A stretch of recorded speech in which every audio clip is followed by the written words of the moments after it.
Bonjour. Le Bitcoin ralentit et consolide sous les 28 000 $. Alors, à quoi faut-il s'attendre pour la suite? C'est ce que nous allons voir dans l'analyse du jour. Mais avant de commencer, n'oubliez pas de vous abonner, de mettre un petit pouce bleu et de laisser un commentaire. Alors, ce soir, j'avais prévu une grosse vidéo tout simplement parce que j'avais pas mal de choses à vous parler, notamment à continuer l'analyse weekly qu'on a entamée hier. Donc, si ce n'est pas fait, allez voir la vidéo hier, c'est très important, c'est le début de l'analyse moyen-long terme. Et également, je voulais vous parler d'un sujet important. C'était un peu la lutte entre le Bitcoin et les altcoins. Était-il plus intéressant de se placer sur les altcoins ou sur le Bitcoin? Mais voilà, je me suis rendu compte que la vidéo allait durer beaucoup trop longtemps. Donc ce que je vais faire, c'est que je vais couper en deux. Je vais faire deux vidéos, voilà, une sur l'analyse Bitcoin et une sur la comparaison Bitcoin-altcoin. Et je vous posterai la deuxième vidéo tout simplement, je pense demain dans la journée. Vous savez que d'habitude le mercredi, il n'y a pas de vidéo. Bah voilà, vous aurez droit à une petite vidéo demain dans la journée. Je vais la tourner ce soir, mais je la posterai demain. Donc sans plus attendre, eh bien, on va se diriger vers la cryptomap. C'est la cryptomap du jour. Et on peut voir qu'elle est majoritairement verte, mais avec pas mal d'altcoins également en rouge. Et on a notamment XRP qui nous fait un plus 21% et X qui nous fait un plus 13%. Sinon, en général, c'est plus entre 2 et 5%. Voilà, le Bitcoin, il a continué un petit peu sa hausse depuis hier et depuis, il stagne sous les 28 000 $. Le crypto fier, c'est un peu la même chose qu'hier, elle était à 66, là il est à 68. Donc vous savez que c'est en général des zones qui nous intéressent pas trop par rapport au crypto-fear, hein, quand c'est entre les 50 et les 70. Ce qui va nous intéresser après, ce sera quand il atteindra le range entre 70 et 80. Là, il y aura quelque chose à se mettre sous la dent. Ou si on a une correction, bien entendu, et qui retourne vers le niveau des 40, ça nous intéressera également. Mais là, c'est vraiment pas un niveau du crypto-fear qui nous intéresse. D'ailleurs, si vous voulez voir une analyse sur le crypto-fear, vous allez dans les vidéos. Et voilà, Bitcoin faut-il s'inquiéter? Les 5 premières minutes, je crois que c'est cette vidéo, hein. Tout simplement, je vous explique quels niveaux sont intéressants à étudier dans le crypto fear et pourquoi. Donc le dollar. Le dollar, on va pas en parler non plus, tout simplement parce que il se passe rien. On est toujours dans cette tendance baissière. On a eu un rebond jusqu'environ au 0,382. D'ailleurs, vous voyez qu'on n'a pas touché les 0,382. Mais si par contre on passe, hop, vous voyez le niveau en logarithmique, on a parfaitement touché les 0,382 en logarithmique. Alors vous savez que sur du court terme, moi je préfère utiliser le non-log, mais voilà, c'est toujours intéressant à voir. On est parti vraiment rechercher pile les 0,382 en logarithmique. Donc depuis on rechute, donc c'est parfait, c'est ce qu'on attend. Donc quand même par rapport au long terme, rappelez-vous, quand on était ici au mois dans cette zone-là, mars, avril, mai 2021, je vous ai mis une flèche comme ça, une flèche verte en pointillé, parce que c'est ce que le graphique me disait, surtout quand on a formé Joli W, qui avait plus de probabilité de se produire. Donc je vous ai mis une flèche verte et je vous ai dit, malheureusement, c'est mauvais signe, ça annonce probablement un bull run pour le dollar et malheureusement un bear market pour le Bitcoin. Alors bien sûr, il n'y a personne qui était d'accord avec moi, parce que à ce moment-là, il y avait encore beaucoup de dollars qui étaient mis en circulation, la machine à billets. Et tout le monde était baissier sur le dollar. Vous voyez un dollar vraiment très bas. Malheureusement, c'est pas ce que me disait le graphique. Et j'avais mis une flèche parce que, en pointillé à l'époque, hein, parce que c'était pas un mouvement déjà déterminé, pour dire que malheureusement, c'est probablement ce qu'allait se produire et donc il fallait s'attendre à un début de bear market pour le Bitcoin. Bon, c'est ce qui s'est produit. Une fois qu'on est arrivé en haut et que le Bitcoin a commencé à dessiner un bottom, bon, bah, je vous ai mis une flèche vers le bas parce que c'est ce que on aimerait voir, bien entendu, si on veut un gros bull run sur le Bitcoin et même, si possible, si on veut un méga bull run sur le Bitcoin, casser ce niveau de support important, donc avoir une flèche qui fait comme ça. Mais voilà, donc pour l'instant, ça a l'air d'en prendre la direction. Vous voyez quand même. Mais pour arriver là et plus bas, il faut déjà valider la tendance baissière long terme, c'est-à-dire casser ce niveau. Vous voyez, on a une grosse chute, donc on a fait un bas, on a un rebond, on a fait un haut. Donc pour l'instant, on n'a rien. Pour avoir validé la tendance baissière long terme, il faut avoir des plus hauts, plus bas, et des plus bas, plus bas. Pour l'instant, on n'a qu'un plus bas, donc il nous faut un plus bas, plus bas. Et pour valider ce haut, il faut aussi casser ce dernier bas. Parce que pour l'instant, c'est un haut, Mais le mouvement là est peut-être pas fini, hein. Peut-être on va faire ça, ça, peut-être même retourner là et puis ensuite aller plus haut. Donc on n'aura pas de plus, encore de plus bas, plus haut. Donc il faut vraiment casser le plus bas ici pour avoir un plus haut, plus bas et un plus bas, plus bas pour valider une tendance baissière plus long terme et espérer, que cette flèche continue, son petit chemin et donc, le bitcoin et les cryptos continuer dans leur tendance haussière long terme. Voilà, donc ceci étant dit, le bitcoin, rien spécial par rapport à hier, donc on va pas s'attarder sur, l'analyse court terme, hein. On a atteint le bas, de la zone, le niveau important, entre les 28 et les 33 000 $. C'est 2 niveaux, très importants et toute la zone d'ailleurs, importante, mais vraiment les 28 et les 30 000 c'est 2 niveaux clés. Après les 25 000 $, on s'attendait à aller rechercher, directement les 28 000 $, c'est chose faite. Maintenant, alors là on a un weekly, on va descendre en daily. Vous voyez, il y a une petite consolidation. On a des petites mèches, voilà. Alors, est-ce qu'on va casser ou pas? Il y a l'air d'avoir un petit ralentissement quand même, hein, de la hausse. Tout simplement, on peut le voir grâce à, des indicateurs. Vous voyez qu'on a des petites divergences qui sont beaucoup plus visibles, en 12 heures. Ici, vous voyez, on monte, on monte, on monte et là, on stagne. En 8 heures ou même on va passer carrément en 4 heures. Vous voyez, ça sera encore plus visible. On fait un haut, un plus haut, un plus bas, un plus haut, un plus bas, un plus haut, un plus bas. Vous voyez, donc on diverge depuis pas mal de temps maintenant. Depuis une semaine, on fait que des plus bas et des plus hauts, plus hauts. Alors, bien entendu, pour valider, normalement, ouais, il faudrait casser cette zone-là. Les deux plus bas, là, il faudrait vraiment, normalement, aller valider même la divergence, là, parce qu'on a cassé ce bottom-là. Mais vous voyez, on l'a cassé de pas grand-chose, on est direct remonté. Donc là, ça ressemble plus peut-être à un petit fake out. Donc il faut vraiment recasser clairement ce niveau pour valider vraiment la divergence et espérer une correction si vous voulez une correction. Voilà, quoi qu'il en soit, on a déjà bien monté, donc théoriquement, du moins sur du court terme, c'est surtout pas le moment de faire des achats. Sur le long terme, c'est différent, mais sur le court terme, vaut mieux attendre une correction. Donc, on va passer, tac, tac, tac, qu'est-ce que je voulais vous montrer d'abord? Alors, hop, au niveau des gaps CME futurs, donc on est venu combler, lors de la dernière correction aux 19 000 $, le gap qui traînait là. Voilà, donc c'est fini, j'ai enlevé la petite ligne qui correspondait, qui était là aux 19 600 $, vu qu'il est comblé. Sur le chemin de la remontada, on a créé un nouveau gap qui se trouve aux 20 400 $. Il y a la ligne orange. Quand c'est des gaps baissiers, c'est en orange. Quand c'est des gaps haussiers, c'est en jaune. On est venu combler hier le gap qui se trouvait là, le gap haussier en jaune ici, qui était ouverture du mois de juin, aux 26 000, excusez-moi, aux 28 000, je crois que 600 $, quelque chose comme ça. Donc on va enlever la ligne, ce gap est comblé. On n'en parle plus, voilà, on peut le voir ici, mais il est comblé, on n'en parle plus. On a également un petit gap ici qu'on a créé ce week-end, aux 27 000, 26 900, 27 000 $. Vous voyez, donc là il y a la ligne orange. Donc il y a ce gap-là à aller combler. Et théoriquement ce gap-là.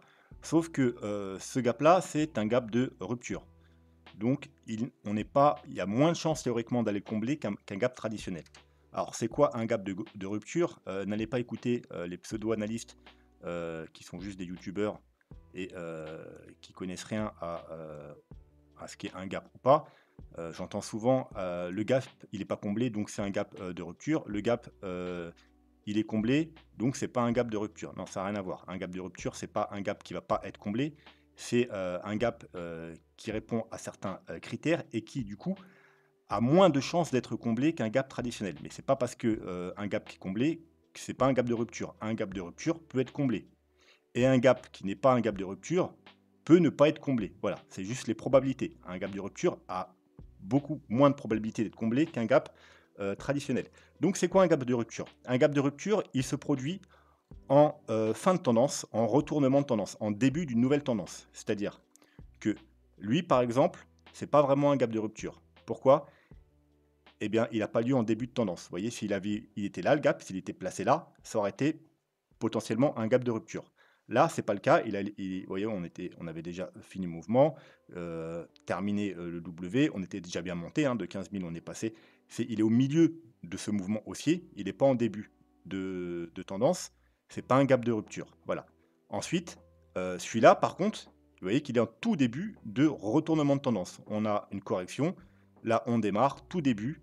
c'est un gap de rupture potentiel. Potentiel pourquoi? Parce qu'après, il y a aussi une autre règle. Il faut, que la bougie, de rupture, le plus bas de la bougie du jour de rupture soit plus haut que le plus haut de la bougie précédente. Ouais, un peu compliqué comme ça, mais en fait, c'est simple. Et là, on voit bien que c'est le cas, donc c'est totalement un gap de rupture. Est-ce que je pourrais vous montrer, voilà. Vous voyez là, par exemple, c'est la bougie de rupture et vous voyez que le plus haut n'est, alors là, c'est l'inverse, hein, du coup, c'est baissier. Il n'est pas plus bas, enfin plus haut ou plus bas, excusez-moi, enfin bref, vous avez compris que, vous voyez la mèche là, elle se mange, vous voyez? Donc c'est bien, on a bien là un retournement de tendance, vice versa.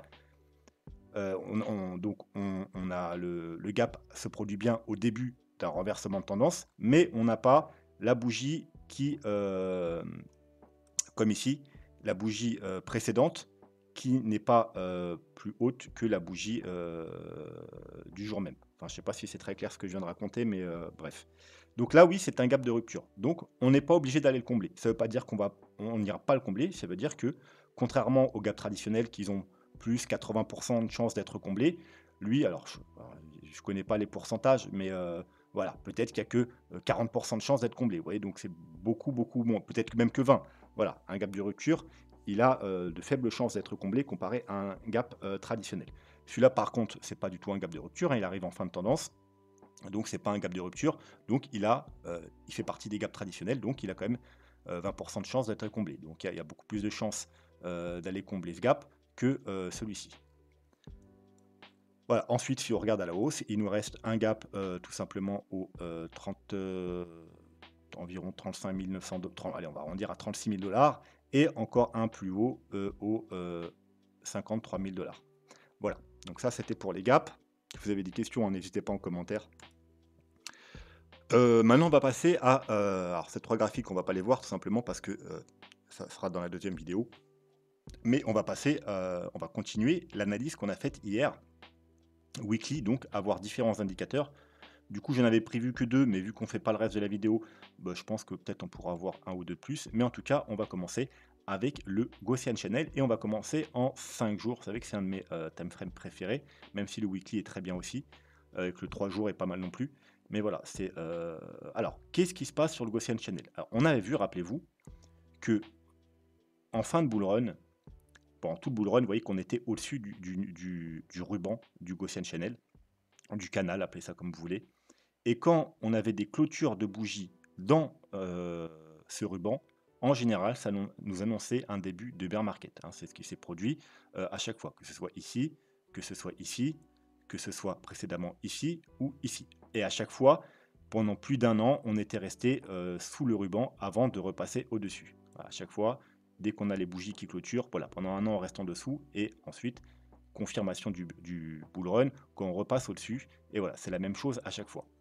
On avait vu que ce coup-ci, il avait été un petit peu, piégeur, tout simplement parce il était parti, dans le ruban, donc confirmation d'un début de bear market et maintenant on sait que, eh bien, c'était bien une confirmation de bear market, bien qu'il y a eu une feinte. Une feinte pourquoi? Parce qu'on est venu faire un léger plus haut, mais on était déjà dans la correction, tout simplement parce que c'est une correction en flat, A, B, C et les corrections en flat, c'est des corrections assez bullish, assez piégeuses, qui peuvent aller faire des, nouveaux plus hauts.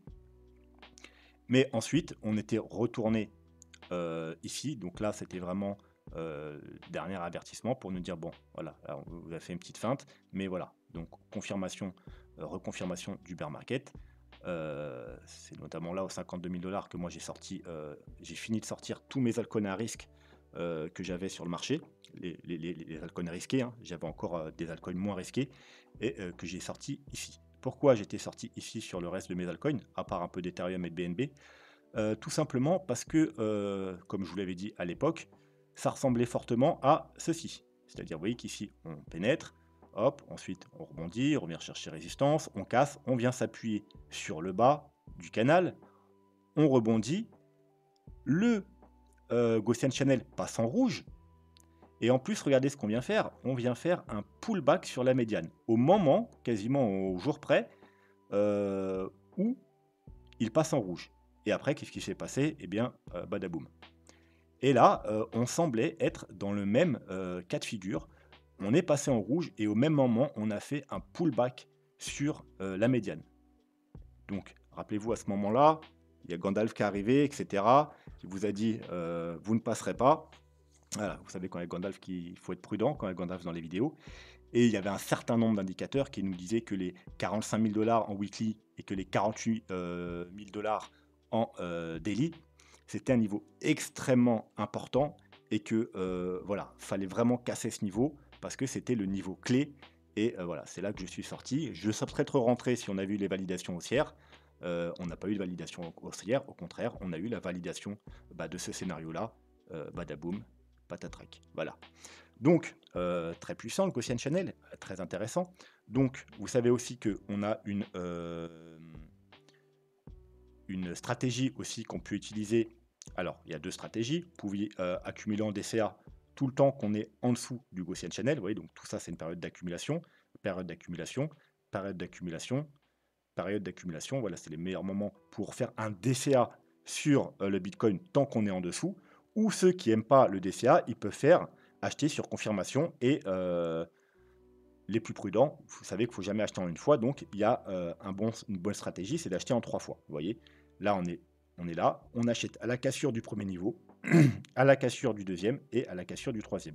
Pareil, cassure du premier, cassure du deuxième, ou le mieux c'est quand il y a un pullback, et cassure du troisième ou acheter sur le pullback. Et bien donc là c'est tout à fait pareil. On pouvait acheter là au 21 900 ou sur le pullback par exemple là au 19 700. À la cassure des 23 000 $. Et enfin, alors la semaine n'est pas clôturée, donc c'est pas encore validé ici. Enfin, les 5 jours ne sont pas clôturés, mais techniquement, on a eu la dernière cassure. Et donc, vous aurez un prix moyen d'environ 23 000 $ sur le Bitcoin. Et ensuite, bien entendu, on attend. Et soit vous sortirez avec d'autres indicateurs, soit quand on fera ça, ça vous dira attention, voilà, si vous n'êtes toujours pas pris vos profits, c'est peut-être le moment. Voilà. Quoi qu'il en soit, du coup, voilà, pourquoi je voulais vous montrer le Gaussian Channel, parce que tout simplement, on est en train de valider. Alors, entendu, la bougie n'est pas clôturée, il faut une clôture de la bougie, mais on est en train de valider la confirmation également sur cet indicateur d'un nouveau bull run. Alors, bien évidemment, on peut le regarder aussi sur d'autres time frames. Il y a notamment le 3 jours, comme je vous ai dit, pour ceux qui sont un peu plus agressifs, qui veulent rentrer. Alors, pas pour le DCA, là c'est pas bon pour le DCA parce que c'est beaucoup trop tôt, mais pour les confirmations haussières. Je vous avais montré le 3 jours pour les gens qui veulent entrer un peu plus tôt, tout simplement parce qu'on pouvait rentrer aux 18 300 $, ensuite aux 20 000 $ ou sur le pullback à peu près 19 700 $, et une dernière point d'entrée, soit aux 22 200 $, soit sur un des deux pullbacks, donc encore une fois 21 300 et 21 000 $, avec un prix moyen d'entrée aux alentours des 19-20 000 $. Alors lui, il a déjà eu toutes ses confirmations, hein, on a déjà eu les confirmations haussières. On a fait un pullback avec, on est même réintégré le canal, mais il n'y a pas eu confirmation. Vous voyez? Une bougie qui clôture et la bougie tout de suite. Donc là, au contraire, c'est une confirmation d'achat sur pullback. Fake out, vous savez que c'est les meilleurs moments pour rentrer. Voilà, donc ça c'est le 3 jours, hein. Le 3 jours normalement, voilà, si vous jouez le 3 jours, il y a plus rien à faire. Maintenant, il y a plus qu'à attendre, la fin du bull run. Bien entendu, vous savez qu'il y a ensuite, vous pouvez ressortir si jamais il y a, on repénètre dedans. Vous pouvez ressortir, pareil si on recasse les niveaux et pareil à chaque fois vous ressortez, un tiers bien entendu de votre position. Donc là, il n'y a pas eu de confirmation, donc on ressort pas, au contraire, c'est le bon moment d'acheter. Mais si ça se produit, vous pouvez ressortir tranquillement si bien entendu vous voulez ressortir, hein. Sinon, si vous avez encore pas mal de cash, de côté, et si jamais on se trompait et qu'on devait aller faire des nouveaux plus bas, il faut toujours avoir de l'argent au cas où on va plus bas. Mais bon, pour l'instant, c'est plutôt bien parti. Et pour les plus défensifs, il y a le weekly. Donc le weekly, théoriquement, vous voyez qu'ici, on n'a pas eu confirmation, donc il ne fallait pas acheter. Par contre, là, on pouvait bien entendu acheter. Alors, non, à un moment, on n'achète pas ici parce qu'il n'y a pas de confirmation. Là, il y a la confirmation. Et là, on est en train de bloquer sur le milieu. Voilà, donc c'est pour ça qu'on stoppe. Et c'est le niveau quoi, des 28 000 $, hein. Et ensuite, il y aura, si on casse ce niveau, normalement, on va rejoindre ce niveau. Et ce sera la dernière, on va dire, le dernière résistance avant également de repasser bullish, hein. Et il est encore plus propre au weekly. C'est pour ça que les plus défensifs ils s'intéressent au weekly parce que c'est vraiment propre. Vous voyez qu'on casse le niveau, on revient faire un pullback et après on monte. Ici, on casse bear market, on remonte, et etc., etc. Et ce qu'on peut voir ici aussi, c'est que contrairement aux 5 jours, lui, il n'y a pas eu le petit fake out, le petit piège. Vous voyez? On a bien, vous voyez, des mèches, mais voilà, on n'a pas eu de bougies qui ont clôturé, sous le niveau. Donc lui, il nous a pas piégé. Au contraire, c'était un pullback sur le canal, donc c'était un bon moment pour faire des achats. Donc rappelez-vous d'ailleurs, on avait acheté ici et ensuite il y avait encore un autre, possible d'achat ici sur pullback et bien entendu pour surfer sur la dernière vague. Par contre ici, vous voyez, on a eu des bougies qu'ils ont clôturées, c'était, fin d'air écho, c'est bon, si vous aviez tenté un ultime pullback ici, il faut ressortir. Et si vous avez, pas vendu ou pas pris des profits, il faut prendre vos profits parce que là, ça annonçait clairement, le bear market, hein, comme, ici ou comme ici précédemment. Voilà. Donc on a pénétré dans le nuage, bear market. Voilà, maintenant, on est en train d'avoir les confirmations haussières. L'ultime confirmation, bien sûr, ce sera quand on passera les 33 000 $. Donc, encore une fois, vous voyez que ici, ça nous annonçait les 25 000 $, donc c'était le gros niveau. Là, ça nous annonce les 28 000 $, encore un gros niveau, et les 33 000 $. Ces niveaux, vous les reconnaissez tout simplement. Pourquoi? Parce que c'est exactement. Alors, on va se remettre en weekly. On va s'enlever les RSI qui ne nous sert à rien. Voilà, c'est exactement mon niveau. 28, 33. Voilà, donc le Gaussian Channel, il confirme bien l'importance de ces deux niveaux. Donc voilà, ça les plus défensifs, un achat ici, un achat si on casse ici, ou alors sur pullback, hein, et un achat quand on cassera ici ou sur pullback. Mais attention, il n'y a pas toujours des pullbacks. Quand ça nous fait des pullbacks, c'est merveilleux, hein, parce que du coup, voilà, on peut se placer ici avec un petit stop un peu plus bas. Mais voilà, il n'y a pas toujours, il faut savoir qu'il n'y a pas toujours de pullback. Vous voyez, ici, il y a un pullback également, c'est merveilleux. Là, il y a un pullback également. Mais, et là, il y a un pullback également. Bon, effectivement, en weekly, il y a toujours un pullback. Mais en 5 jours, on pourra voir que ce n'est pas forcément le cas. Vous voyez, là, on casse, il n'y a pas de pullback. Là, on casse, il y a un pullback. Et là, on casse, effectivement, il y a un pullback ici également. Euh, mais là, on casse, vous voyez, il y a presque un pullback, mais on ne vient pas toucher le bas. Donc voilà, c'est vrai que le pullback, c'est le meilleur moment pour entrer, mais il n'y en a pas toujours. Voilà. Alors moi, comme vous savez que je m'attends justement à une correction entre les 28 000 et 33 000 $, donc il y aura potentiellement un pullback s'il y a bien cette correction. Mais si on fonce tout droit, vous connaissez, vous avez vu hier les deux plans Elliott Wave, hein, il y en a un où ils foncent tout droit jusqu'aux 35-45 000 $. Il n'y aura peut-être pas de pullback sur ce niveau-là. Voilà, donc c'est bien entendu à vous de voir. Voilà, donc ça c'était pour le Gaussian Channel. Ensuite, quelque chose qu'on n'a pas vu depuis longtemps parce que tout simplement il n'y avait rien à voir, c'est le P-Bottom, hein. Vous savez que voilà, c'est un indicateur un peu comme le P-Top qui peut nous donner les bottoms et les confirmations également de fin de bear market. Donc là, vous voyez qu'il y a le croisement de la ligne rouge et de la ligne verte, ça nous donne le bottom, hein. Ça ne veut pas dire qu'on ne peut pas aller retester ce bottom. Vous voyez, on est venu le retester ici. Alors après, comme je vous dis à chaque fois, ça dépend des graphiques. Certains graphiques, on a fait des légers plus hauts, d'autres un double bottom parfait, et d'autres comme ici, on a fait un très léger plus bas. Voilà, mais globalement, voilà, c'était un bottom. Et ensuite, quand on a le recroisement, bah, c'est la confirmation. Vous voyez, là, on avait bien fini, on n'est jamais allé plus bas. Acheté par exemple ici sur les 236 $, et après, on a foncé tout droit jusqu'en haut. Ici, c'est pareil, on a un croisement, donc un bottom. Vous voyez, on est pratiquement revenu tester ce bottom. Et ensuite, là, on a la confirmation donc aux 5000 $. Et après, alors, bien entendu, ici, on a eu le truc du Covid, mais on n'a jamais fait de nouveau plus bas. Donc, techniquement, après, vous avez pu surfer jusqu'aux 60-70 000 $. Et encore une fois, on a eu notre bottom ici vers le mois de juillet. Comme je vous ai dit, c'était théoriquement le vrai bottom, hein. Ici, c'était plus un fake out. Parce que si on va voir, hop, par exemple, le total crypto 2, donc c'est l'ensemble des altcoins, donc toutes les cryptos sans le Bitcoin, eh bien, on peut voir que là, on n'a pas fait de plus bas, hein. Donc, je vous avais dit, tant qu'on casse pas sur les altcoins également, ce mouvement-là, c'est juste un fake out. Surtout que le dollar, il descend aussi. Il y a probablement un monteur et je parierais que c'est plutôt le dollar le menteur et que le Bitcoin est en train de nous faire une petite feinte ici. Bref, donc on a eu notre bottom ici, et comme les autres coups, on est revenu tester, voire même un peu plus bas, le bottom, hein. Et ensuite, et ben là, on a eu, lors justement environ aux alentours de cette petite correction ici, et bien la confirmation, comme on a eu ici, ou comme on a eu ici, confirmation de bull run. Voilà, donc un indicateur de plus qui nous dit que théoriquement, le bear market est fini, hein. Vous savez que maintenant quasiment 90% de tous les indicateurs, ils nous annoncent, que le bear market est fini. Il reste juste, comme on l'a vu hier, certains indicateurs en mensuel qui n'ont pas encore validé, mais voilà, sinon, tout le reste, y compris le graphique, enfin le graphique, ce sera à la fin de la semaine, hein, quand on aura la clôture weekly, mais il nous confirme qu'on a bien trouvé un bottom ici.